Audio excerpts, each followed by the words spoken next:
ଯେତେବେଳେ 2022 ରେ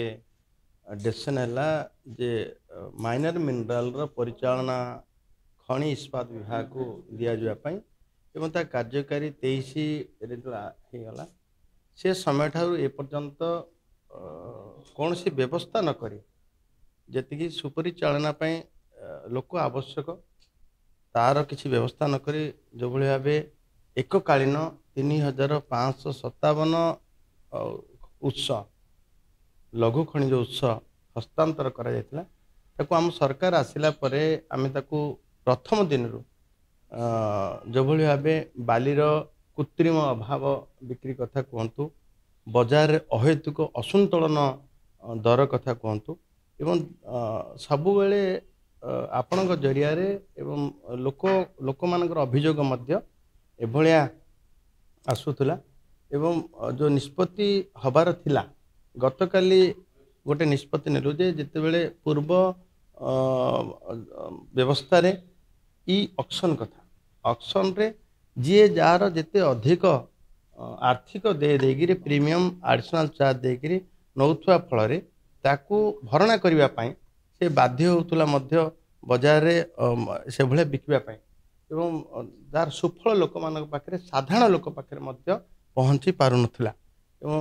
ଗତକାଲି ଯେଉଁଭଳି ଆମର ଡିସିସନ୍ ହେଲା କ୍ୟାବିନେଟ୍ ନିଷ୍ପତ୍ତି ହେଲା ଯେଉଁ କ୍ୟାବିନେଟ୍ ନିଷ୍ପତ୍ତି ବଳରେ ହିଁ 2018 ମସିହାରେ କଥା କରାଯାଇଥିଲା ଏବଂ କ୍ୟାବିନେଟ୍ ନିଷ୍ପତ୍ତି ଯେତେବେଳେ ହେଲା ଯେ ଆଉ ଇ ଅପସନ୍ ହେବ ନାହିଁ, ଇ ଲଟେରୀ ହେବ ଏବଂ କ୍ୟାପିଂ ହେବ, କୌଣସି ସନ୍ତୁଳନ ରକ୍ଷା ହେବ, ଯେଉଁ ମ୍ୟାକ୍ସିମମ୍ ସେଲ୍ ପ୍ରାଇସ୍ ନିର୍ଦ୍ଧାରିତ ହେବ ଯେମିତିକି ଆପଣଙ୍କର ପ୍ରଡକ୍ସନ୍ କଷ୍ଟ ଅଫ୍ ପ୍ରଡକ୍ସନ୍ ଏବଂ ଯାହା ଆନୁଷଙ୍ଗିକ ଷ୍ଟ୍ରକ୍ଚର ଯେଉଁ ରୟାଲ୍ଟି DMF PMFର ସରଫେସ୍ ରେଣ୍ଟର କଥା ତା ସହିତ ତାର ପ୍ରଫିଟ୍ ଏସବୁ ଆକଳନ କରିକିରି ଗୋଟେ MSP ନିର୍ଦ୍ଧାରିତ ସେ MSPରୁ କିଏ ଅଧିକ ବିକ୍ରି କରିପାରିବେ ନାହିଁ ଏବଂ ତଦନୁଯାୟୀ ଯାହାର ଖଣି ଉତ୍ତୋଳନ ଦିଗରେ ଅନୁଭୂତି ଅଛି ତାର ଟେକ୍ନିକାଲ କ୍ଲିୟରେନ୍ସ ପରେ ହିଁ ତାକୁ ଇ ଲଟେରୀରେ ଭାଗ ନେବାର ମଧ୍ୟ ସୁଯୋଗ ଦିଏ। ଆହୁରି ବହୁତ ଗୋଟେ କଟକଣା ରଖାଯାଇଛି ଆଉ ଏଣିକି ମୁଁ ଆଶା କରୁଛି ଏଣିକି ବଜାରରେ ଏଭଳିଆ ମନ ଇଚ୍ଛା ବିକ୍ରି ବଟା ଏବଂ ଲୋକମାନଙ୍କୁ ଚଢ଼ା ଦରରେ ଜିନିଷ ଉପଲବ୍ଧ ହେବାର ଏ ଯୁଗ ସମାପ୍ତ ହେଇଯିବ। ନିଶ୍ଚିତ ଭାବେ ବେଆଇନଟା ସେଇଠୁ ଉତ୍ପନ୍ନ ହେଉଥିଲା ଯେତେବେଳେ ଗୋଟେ ଲୋକ ତାର ଚଢ଼ା ଦରରେ ଆର୍ଥିକ ଅଧିକା ଅତିରିକ୍ତ ଦେୟ ଦେଇକିରି ସେ ନେଇଥିବ ସେତେବେଳେ ତାର ମନମାନି ବି କରୁଥିଲା ଏବଂ ଆମେ ଯେତେ ଚଢ଼ାଉ କରିବାକୁ ଚେଷ୍ଟା କରିଛୁ। ଦେଖନ୍ତୁ ଆପଣ ଦେଖିବେ ଯେତେବେଳେ କି ବିଭାଗକୁ ଆମର ଆସିଲା ତା ପୂର୍ବ ବର୍ଷ 10 କୋଟି ଟଙ୍କା ପେନାଲ୍ଟିରେ ଥିଲା ଏବଂ ଆମ ବିଭାଗକୁ ଆସିଲା ପରେ ଆମ ଦାୟିତ୍ୱ ନେଲା ପରେ ତା 40 କୋଟି ଟଙ୍କା ପେନାଲ୍ଟିରେ ଗଲା ଏବଂ 1064,048 କୋଟି ଟଙ୍କାର ଯେତେବେଳେ ରେଭିନ୍ୟୁ ଆସୁଥିଲା ଆଜିର ଦିନରେ 1776 କୋଟି ଟଙ୍କା ରେଭିନ୍ୟୁ ବି ଆସୁଛି। ରେଭିନ୍ୟୁରେ ଅଧିକ ହେଇଛୁ, ପେନାଲ୍ଟିରେ ଅଧିକ ହେଇଛୁ ଆଉ ଚଢ଼ାଉରେ ମଧ୍ୟ ଅଧିକ ହେଇଛୁ। ଯଦିଓ ସେ ଗୋଟେ କଥା ସମସ୍ତଙ୍କ ଥିଲା ଯେ ଆମେ ଅଧିକା ଅତିରିକ୍ତ ଦେୟରେ ନେଇଛୁ ଆଉ ଆମେ ବଜାରରେ କେମିତି ଆମେ ଲୋକଙ୍କର ଇଚ୍ଛା ମୁତାବକ ବିକିବୁ ଏଭଳିଆ ଗୋଟେ ପ୍ରକାର ମାନସିକତା ବି ଥିଲା ଲେସି ମାନଙ୍କର ଏବଂ ଗୋଟେ ପ୍ରକାର ସମାପ୍ତ ମଧ୍ୟ ଗତକାଲି ନିଷ୍ପତ୍ତି ପରେ ଗୋଟେ ପ୍ରକାର ସମାପ୍ତ ହେଇଛି। ନିଶ୍ଚିତ ଭାବେ ଆପଣଙ୍କ ଟ୍ରାକ୍ଟରଟା 2 CM ବାଲି ଟ୍ରାକ୍ଟରଟା ବୋଲି CM ପିଛା 250 ଟଙ୍କା 300 ଟଙ୍କା ଏମିତି ହେବ, ବଡ଼ ହେଲେ ଗୋଟେ ବଡ଼ 300-400 ଟଙ୍କା ହେବ। ଆପଣ କେତେ ଶସ୍ତା ହେଇଯିବ ଲୋକମାନେ ସହଜରେ ଉପଲବ୍ଧ ଲୋକମାନଙ୍କ ପାଖରେ ହେବ। ନିଶ୍ଚିତ କ୍ୟାପିଂ ଯେତେ ହେଇଯାଉଛି ବାଲି MSP ଫିକ୍ସ ହେଇଗଲା ପରେ ଗୋଟିଏ ରେଟିଂ ହେବ, ତାଠୁ ଅଧିକା ଦରରେ କେହି ବି ବିକି ପାରିବେ ନାହିଁ। ମାଫିଆର କଥା ଉଠିବ ନାହିଁ, ମାଫିଆର କଥା ଉଠିବ ନାହିଁ।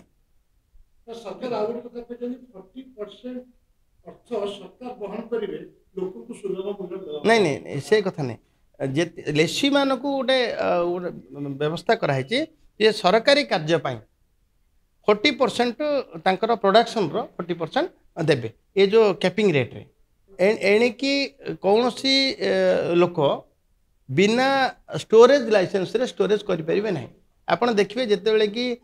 ଆମର ପୋଷ୍ଟ ମନସୁନ୍ ପ୍ରି ମନସୁନ୍ ବାଲି ପାଣି ଆସିବା ସମୟରେ ବାଲି ଉତ୍ତୋଳନ ହେଇପାରୁନାହିଁ ସେ ସମୟରେ ସାଧାରଣ ବିକାଶ କାର୍ଯ୍ୟ ବାଧାପ୍ରାପ୍ତ ହେଉଛି। ତେଣୁ ତାକୁ ଏବେ ଆମେ ଷ୍ଟୋରେଜରେ ମଧ୍ୟ ସୁବିଧା ଦେବୁ, ଷ୍ଟୋରେଜ ଲାଇସେନ୍ସ ଦେବୁ, ଷ୍ଟୋରେଜରେ ବି ସୁବିଧା ଦେବୁ। ନାଇଁ ସେଇ କ୍ୟାପିଂ ରେଟ୍ ଆପଣଙ୍କର ଆମେ 47 ରୁଲ୍ ଅନୁଯାୟୀ ओएमएमसी 2050 47 रूल अनुଯାयी से कैपिंग रेट निर्धारित एमएसपी रे ही बिकबे समस्त किंतु विरोधी कहउछन्ती ये बाली माफिया को सहाय्य करिया पे विरोधी तांको भाषा रे कहि पारने एटा तांको भाषा एमिति कोनोसी व्यवस्था नहीं पुलिस तो सबू जगह रे सर्च करिवार अछि ना व्यवस्था नहीं तो पुलिस सर्च केवल बस करिवो गाड़ी कर एमती व्यवस्था नहीं एवं जितेबले किसी अप्रीतिकर परिस्थिति अघटन घटे से पुलिस तो हस्तक्षेप निश्चय कर मु कहली ना एभलिया कौन व्यवस्था नहीं तापाई स्वतंत्र स्टाफ अच्छा परिवहन विभाग आरटीओ अच्छा एमवीआई अच्छा आम कनस्टेबल मान आमर स्वतंत्र भाव परिवहन विभाग कर्मचारी कर्मचारी सेवा चयन आयोग गठन है आपण विभाग जो एमवीआई मान अच्छा जितेबले सरकार किसी नियम आने तार स्वच्छता को आखि आगे रखी नियम आनी था फाइन आदाय सबु सरकार समय गत सरकार समय मध्य फाइन आदाय केते पड़ता केते रही आम तार आकलन करी नोटिस भी कर सारी एवं नोटिस को कड़ाकड़ी कर जमी फाइन आदाय हेब ना ताकू नहीं कार्यानुष्ठान सुदृढ़ भाव कर गत काली आमर गोटे ओएमपीटीएस 2025 आमर जो बलपत्र थिला Odisha mineral theft prevention for theft smuggling and regulation for trading transporting ये गोटे व्यवस्था थिला 2007 ताकू गत काली आम कैबिनेट रे भी निष्पत्ति हो सारी ओएमपीटीएस 2025 ताकू 2007 को रद्द कर 2025 लागू होती जो मानुआली जिते ग्रेड एनालिसिस होतला जो ठिकी से क्षेत्र में मध्य गुरु खनिज आप देखिए जिते अधिका प्रीमियम देकरी अतिरिक्त देय देला परे ताकू भरणार आଳ देखिए ये ग्रेड मैनेजमेंट रे मध्य हेरफेर होबार गोटे संभावना देखा देबारु आमे ताकू ओएमपीटीएस 2025 आनिलु एणिकी सबुटा डिजिटल हम एवं I3MS जो आमर बलपत्र थिला ताकू स्ट्रेंथन करिवु एवं सबू जगार जदि कौटी सीज होची सेठी पोर्टेबल एनालाइजर जाइकरी संगे संगे ग्रेड टेस्ट हम एवं एणिकी कौन सी मानुआली हेब नाही सैंपलिंग हो टेस्टिंग हो स्टाकिंग हो ये सबूटाक डिजिटाली हम एवं सबू खणी रे RFID बूम बेरियर रही सबुठी आम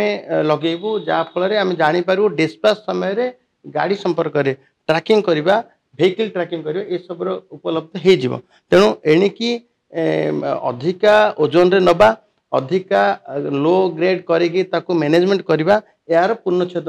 गत काली नियम आसला पढ़ी सारी एक्सेस माइनिंग टा आमर देखंतु आम लीज होल्ड एरिया बाहर जाइकरी एक्सेस माइनिंग करवा ये भलिया गोटे प्रकार थिला एवं ताकू पूर्णछेद पकेवा जो भाई गत काली नियम आसला ओएमपीटीएस 2025 मु भावुची निश्चित भावे आमको लाभ मिले।